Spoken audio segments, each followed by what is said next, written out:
Hello and welcome to a new Brave Frontier video.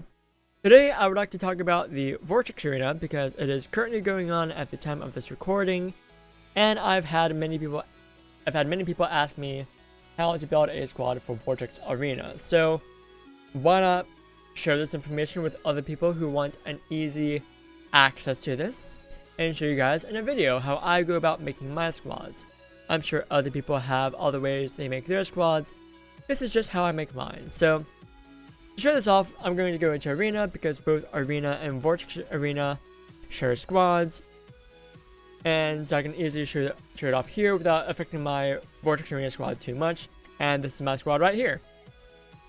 I'll go into how I built this towards the end of the video because I want to give general advice first. So, for those of you who don't know what Vortex Arena is, it is a special arena that comes around pretty much every month towards the end of the month, and it features one element for the Vortex Arena. It pops up in the Vortex, hence Vortex Arena, and it cycles through fire, water, earth, thunder, light, dark, then it goes back to fire and it continues to cycle anew. Sometimes there might be an off season once we finish up with the dark Vortex Arena. I know that we've had this at least once, where instead of using a certain element, it was a short two-part season. Part 1 had us using male units, Part 2 had us using female units. I do wish I participated in that because I think it was pretty neat, but it also wasn't super competitive because I don't think there was a special sphere for them. I could be wrong, I don't remember, I didn't participate in it. But let me go into how I really quickly make a squad. For those who want a good dark squad, a good budget dark squad, I recommend this squad right here. Especially if you have a sphere Wrath of Grant, which is going to be the key factor on who your lead for your squad is going to be. But really quick, let me go into how I make my squads. Normally, we're going to remove all these units. We're going to start with a different element squad. We're not going to use fire. We're going to use, let's say water. Let's go for water. So, as I mentioned, the biggest factor for this is whether or not you have Wrath of Grant. If you have Wrath of Grant, it's going to make this significantly easier to make your squad, because then you don't have to worry about shenanigans. It just so happens that for water, you want your lead no matter what to be Saren. Saren is part of the pre-Kranis post-Azrai pool. And I'll get into why you want to regard us for water if you have Wrath of Grant or not. So let me show off what Wrath of Grant actually does. I do know that you also want to have a pretty good nuking unit. I think for this example, I am going to choose... let's go... Galeen. Now let's use a different Galeen. So, if you have Wrath of Grant, let me show off what it does really quick. It's a super useful sphere, especially for Vortex Arena. If you look at Wrath of Grant and look at the very last effect it has, normal attacks hit all foes. That is a 100% chance for that to happen, meaning turn 1, whichever unit has Wrath of Grant, they are guaranteed to hit all foes with a normal attack. It's basically like a weaker Brave Burst that hits all foes. It's super useful, it's guaranteed, you get a 150% boost to attack. It boosts the critical rate of that unit and boosts critical damage. You're likely to deal a lot of damage to all the enemies. If you don't have Wrath of Grant, the backup is to go with a sphere called Karazhan's Excruciation. It has normal attacks may hit all foes. This is a 75% chance for that to happen. It also adds all elements to attack and boost elemental damage. Both of those are pretty much useless for Vortex Arena. But the normal attacks may hit all foes is the one you are looking for VA. Pair that up with a unit who has on the leader skill Probable normal attack on all foes, or normal attacks may hit all foes.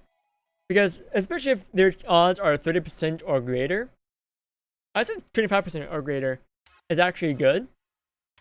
Combined with Karazhan's Excruciation, because it basically guarantees that that unit will hit all foes with a normal attack. If you have Wrath of Grant, all that's irrelevant. You just put Wrath of Grant and you set Vorpal Chainblades. You put Vorpal Chainblades on a unit regardless. I'll show that here in just a moment. But if you have Wrath of Grant, set that on a unit. You go with a Battle Maiden, because Battle Maidens provide 20% damage reduction from their type, and a 50% damage reduction from all elements for the first 2 turns, which means you basically have a 70% damage mitigation for Vortex Arena for the first 2 turns. It is super useful. You take so little damage, and the reason why Serena is so good is because she provides both of these. So regardless if you have Wrath of Grant or not, you want her to be your lead for water. For other elements, if you don't have Wrath of Grants, I will have a list of other units who provide a normal attack may hit all foes on the left hand side of the screen right now. They will be color coded by elements, so you don't have to worry about searching for specific, like, having to wonder what elements they are. So, as I mentioned, you want to have a strong unit. You want to step either Wrath of Grant or Karazhan's Excruciation, regardless, like, depending on if you have Wrath of Grant or not. Just go with it. And regardless, you also want to step on Vorpal Chainblades, because it adds a probable random status infliction to attack. It's not guaranteed, hence the phrase, the word probable, but it does proc often enough to be super useful. It can inflict paralysis and curse, which is super useful for Vortex Arena, because it just stops your opponents in their tracks. It also boosts attack, and boosts spark damage, and boosts damage against status affected foes, so if your status effects actually come out before your hits, so you inflict the status elements, and then you deal more damage because they're status affected foes. So it becomes super useful for that. The next sort of unit that I suggest you put on your squads is a unit who provides status negation for all allies on extra skill. There's an exception to this, so I'll get to the exception as to why you wouldn't want to have a unit like this on your squad. Again, I'll have a list of all those units on the left hand side of the screen, ordered by element, color coded by element, so you guys know which units to look for. There's one unit who I'm not going to list, Tsuyu Asui. Because the reason why I'm not going to list her is because she's a collaboration unit. She's not available at the time of this recording, and she's not always available. All the units that I do list are always available. It's part of the reason you're not going to hear me suggest Randolph and Ravina unless you have them, because, again, they're not always available. So this right here, what I have right now, is a pretty good Vortex Arena squad as is. We have the normal attacks may hit all foes, / the massive damage reduction. We have a unit who does a lot of damage, and we have a unit who provides status negation for all allies. The last 2 slots can be pretty much whatever at this point. Sometimes I'll just put a couple of nukers on there. So for me, I would put Thoth or Fa or Jin or Charlie. Sometimes I put in a unit who has a chance for recast. That would be Charlie. Or sometimes I'll just put in a mitigator, because sometimes mitigators are just nice. So that would be someone like Cinny. So just so I can show off a completed squad here, let's put in Charlie and Cinny. And this right here, I would say would be a pretty good squad. There's actually one other unit that I can, another kind of unit that I can highly recommend. Maybe instead of putting in a mitigator, putting in a unit who provides Braver's Gauge boosts on BB or SBB. In this case, it would be Aubrey. Technically, Cinny would still work because she provides it on Bravers, but I think Aubrey provides it on both. So I would put Aubrey in over Cinny if I want to go for Braver's Gauge boost, but it's ultimately not needed if you're going with Wrath of Grant, because you're gonna hit all enemies regardless. And so yeah, that's how I came up with this squad. It's also how I came up with my dark squad I'm currently using for this Vortex Arena. So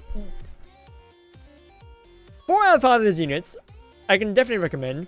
The 5th unit, I'm personally going to recommend because I actually really like this unit. And she's actually not terrible for Vortex Arena.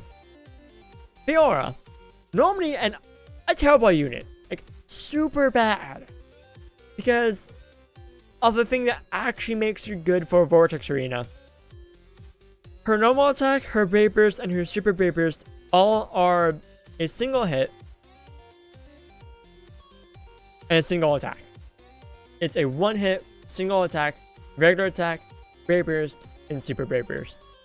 It is not good unless you're in Vortex Arena because it bypasses any units who have an Angel Auto effect when they get to a certain HP threshold. So if you see someone who has on their like enhancements or extra skill, chance for KO negation once they've hit like 35% HP.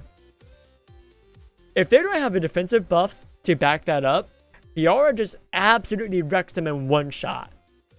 It is absolutely beautiful. And if I can, I'm going to throw in a clip at the end here to show off this squad in action, just to show why I really like this squad.